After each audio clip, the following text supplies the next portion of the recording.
All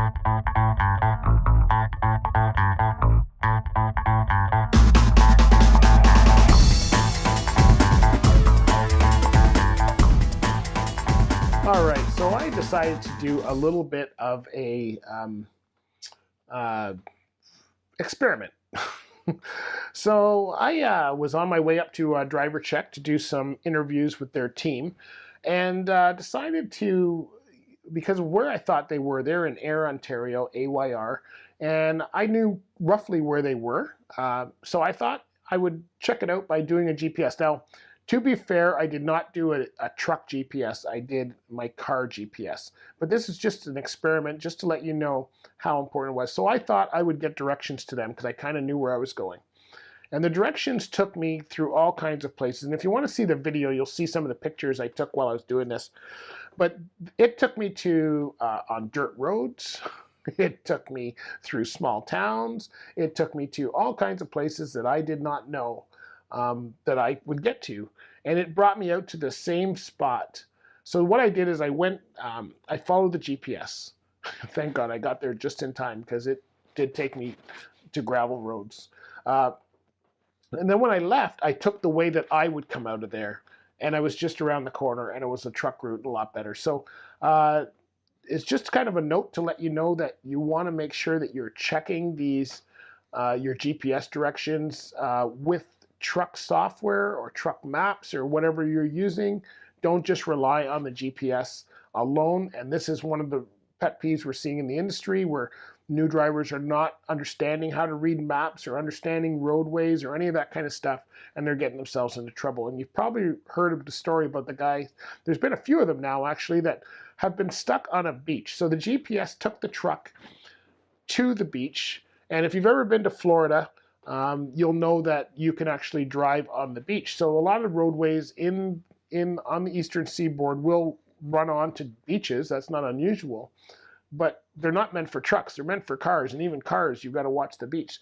So there's a couple that the driver has found himself at the beach, and instead of backing up, has gone out on the beach to turn around, and of course they got stuck and all of that. So I will put a link to that in the show notes if you want to see the one I'm talking about, because it was not too long ago. But it's just the importance, and that's why I did this little experiment. So it's the importance to show you that, yes, you need to actually be checking where you're going and following maps and kind of stuff. Don't rely on technology solely.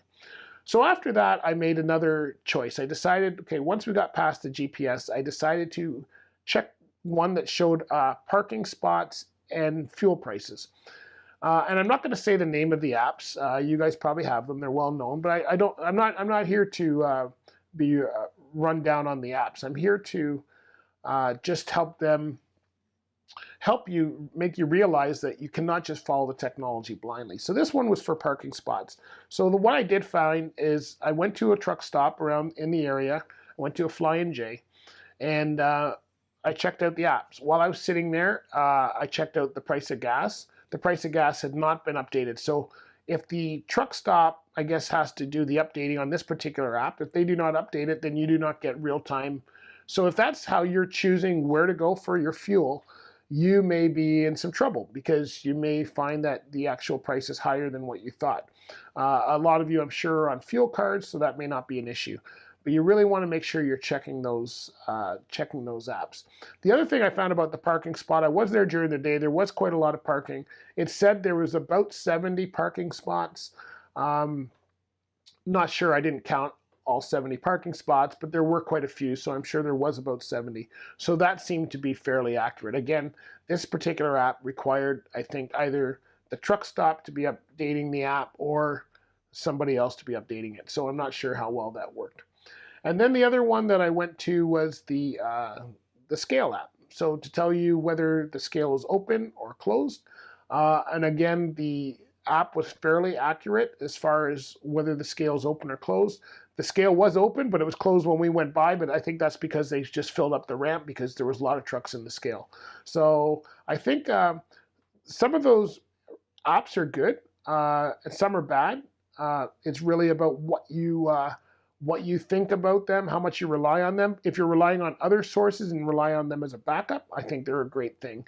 If you're relying on them to be the only thing that you follow, then that might be a bad thing. So just thought I would share that with you. If you want to go to the YouTube, our YouTube page for this video, I will have some screenshots of my phone and the actual stuff so you can see exactly what was working. But I found that the apps are fairly accurate, but again, it depends on how they're being updated. So if it's being updated automatically on its own through some kind of special Wi-Fi signal, it was pretty good. If it's something where somebody had to go and update it, it may not be updated as quickly as you need it to or want to, which is a real issue if you're looking for parking late at night or whatever and you're relying on these apps. That may not be the best way to do it. So anyway, just thought I'd share that with you. Please don't get rid of the old school type ways of checking out maps, because that'll still tell you a lot of stuff. And please, if you're using any of this kind of apps or GPSs or anything like that, make sure that you are using truck certified GPS units and apps. Don't rely just on the car one. I was using my iPhone, and I do have some truck apps on there, so that's how I was able to do it. But I would not suggest that you do that for everybody. And the GPS was just the Google Maps, which was fairly accurate as far as getting me there, but that's not the way I would go, especially in a truck. So just be careful out there, be safe.